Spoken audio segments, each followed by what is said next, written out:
Hello everyone, I welcome you all to my YouTube channel. So from today I'm going to start a series to cover the complete syllabus of MA English Semester 1 Approaches to Literature book syllabus.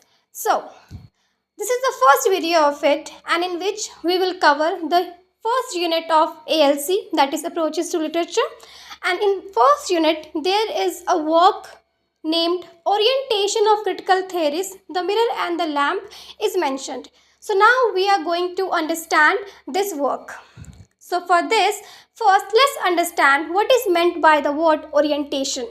So orientation का मतलब होता है किसी भी चीज़ से familiar होना, to be familiar with, to know something, to get introduced with something, basically किसी चीज़ को जानना. तो यहाँ पे अगर हम फुल फ्रेज देखें तो ओरिएंटेशन ऑफ क्रिटिकल थेरीज का क्या मतलब है, तो यहाँ ये बोलने की कोशिश की जा रही है कि आपने जानना है किसको, क्रिटिकल थेरीज को.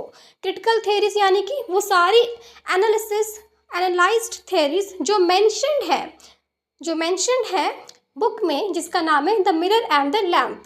तो हम कुछ थेरीज को पढ़ेंगे, मेजर 4 थ्योरीज को पढ़ेंगे, उनको जानेंगे, ओरिएंटेशन उनको जानेंगे, फेमिलियर होंगे उन क्रिटिकल थेरीज के से जो मेंशन है इस बुक में the mirror and the lamp.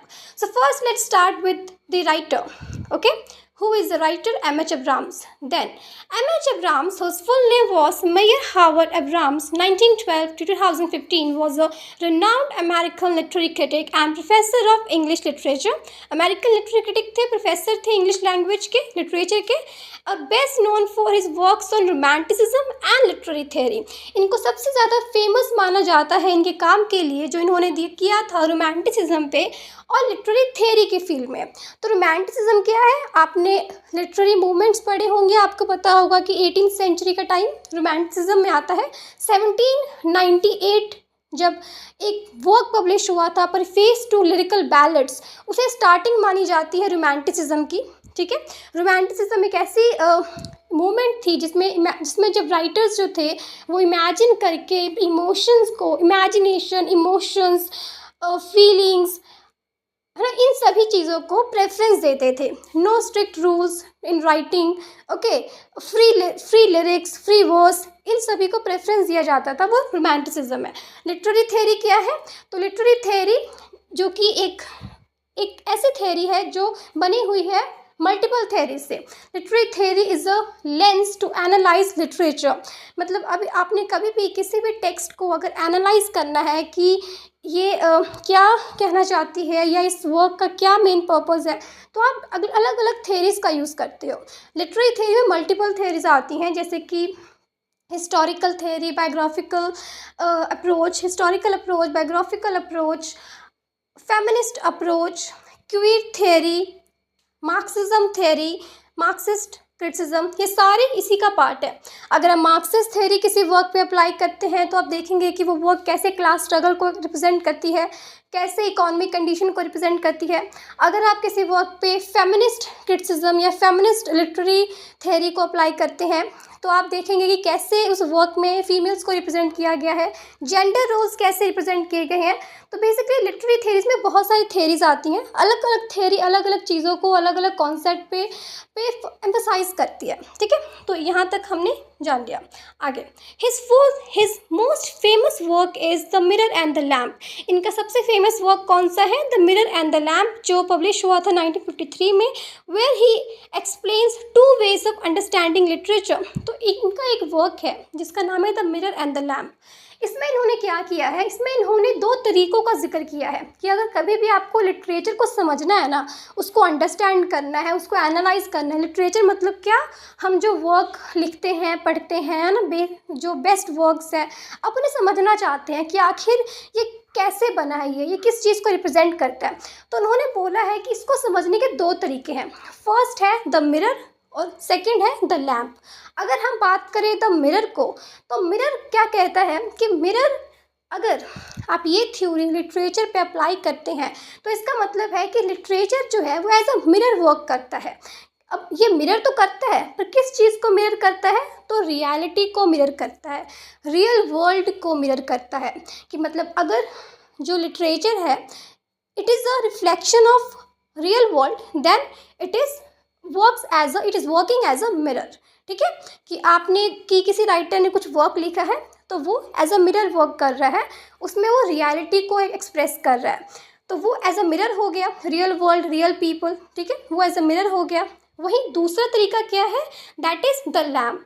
इसमें इन्होंने क्या बोला है कि अगर कोई राइटर, कोई लिटरेचर जो है उसमें हम द लैम्प वर्ड को यूज़ कर रहे हैं, उसे अगर अप्लाई कर रहे हैं, इट मीन्स कि वहाँ पे जो राइटर है एज अ लैम्प वर्क कर रहा है। एज अ लैम्प मतलब कि वो खुद की ही रोशनी अपने वर्क में लेके आ रहा है, खुद की रोशनी इन अ सेंस कि वो अपने थॉट्स, अपने इमोशंस, अपने पर्सनल थॉट्स कि उसको क्या लगता है वो उसे लिखता है। वो रियल वर्ल्ड को नहीं मिरर करता है, वो अपनी अपनी तरफ से अपना ही एक वर्ल्ड क्रिएट करता है, वो इल्यूमिनेट करता है। जैसे एक लैम्प होता है ना, आप उसको जब ऑन करते हो तो कैसे एकदम से लाइटनिंग कर देता है सब और वो अपनी ही रोशनी फैला देता है ना, वो किसी से कुछ नहीं लेता है। वैसे ही जब एक राइटर एक लैम्प की तरह काम करता है तो वो अपने थॉट्स के थ्रू, अपने इमोशंस के थ्रू, अपने क्रिटिकल एनालिसिस के थ्रू वर्ल्ड में लाइटनिंग करता है। वो किसी को कॉपी नहीं करता है। वो अगर मिरर होता है तो वो कॉपी होती है रियल वर्ल्ड की, और अगर लैम्प है तो वो पर्सनल थॉट, पर्सनल इमोशंस है, वो एज अ लैम्प वहाँ राइटर वर्क करता है। तो ये इन्होंने बोला था। फर्दर इनके अनदर इम्पॉर्टेंट वर्क्स जो है वो क्या है, another important works of him includes natural supernaturalism 1971 and a glossary of literary terms in which he explains important literary concepts, devices and clear simple way। ये पब्लिश हुआ था 1957 में। ओके, अब हमने इस यूनिट को समझना है, that is orientation of critical theories. तो इसका जो मेन सोर्स है ये क्या है, ये एक बुक है जहाँ से ये ली गई है। वो मेन बुक कौन सी है, तो वो बुक का नाम है the mirror and the lamp, romantic theory and the critical tradition, that is published in 1953। तो इस बुक में ये सारी थ्योरीज मेंशन है जो हमने पढ़नी है, वो क्रिटिकल थ्योरीज जो हमने पढ़नी है, ठीक है।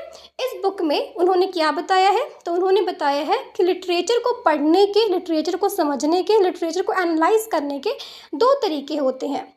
एक कि या तो लिटरेचर जो होता है, जो लिखा हुआ जो भी वर्क होता है वो रियलिटी को रिप्रेजेंट करता है और एक मिरर की तरह काम करता है।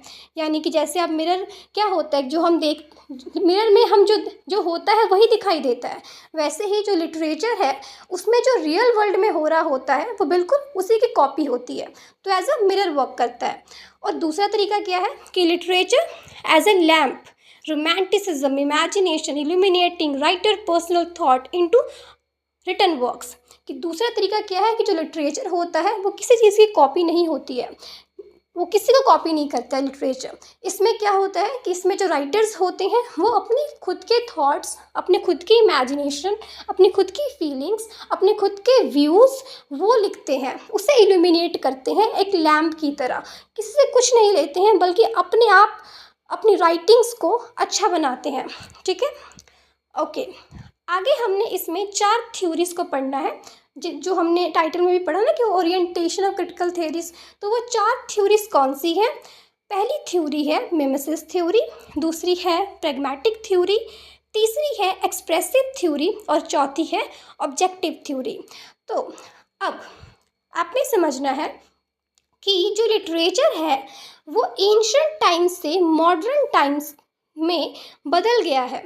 पहले क्या होता था, तो पहले mimesis theory, pragmatic theory use होती थी।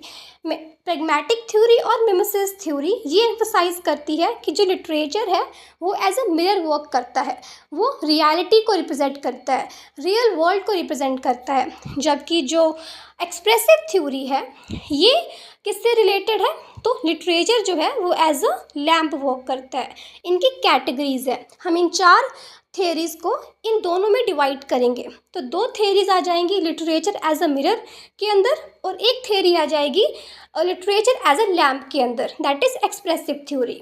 और जो चौथी थ्योरी है ऑब्जेक्टिव थ्योरी, वो आएगी मॉडर्न क्रिटिसिज्म में, क्योंकि ऑब्जेक्टिव थ्योरी ये कहती है कि जो लिटरेचर होता है वो ना तो जब भी आपको किसी वर्क को एनालाइज करना है और अगर आप उस पर ऑब्जेक्टिव थ्योरी अगर आप अप्लाई कर रहे हैं तो इसका मतलब ये है कि वो आपने जब उसको जज करना है तो आपने उसका टेक्स्ट देखना है, उसकी फॉर्म देखनी है, उसमें किस तरह के रिदम राइम यूज़ किए गए हैं वो देखना है, किस तरह की लैंग्वेज यूज़ की गई है ये देखना है। आपने देखना ही नहीं है राइटर को या वो रियल वर्ल्ड से उसका क्या रिलेशन है, आपने नहीं देखना है। आपने सिर्फ और सिर्फ टेक्स्ट पे एम्फोसाइज करना है कि टेक्स्ट को कैसे लिखा गया है, किस तरह की वर्डिंग उसमें यूज़ की गई है, और उसके बेस पे उसको जज करना है। तो ये 4 मेजर थ्योरीज हैं। ओके, हमने एक एक करके एक एक वीडियो में इन चारों थ्योरीज को कवर कर लेना है और हमारा यूनिट कंप्लीट हो जाएगा। तो इससे पहले एक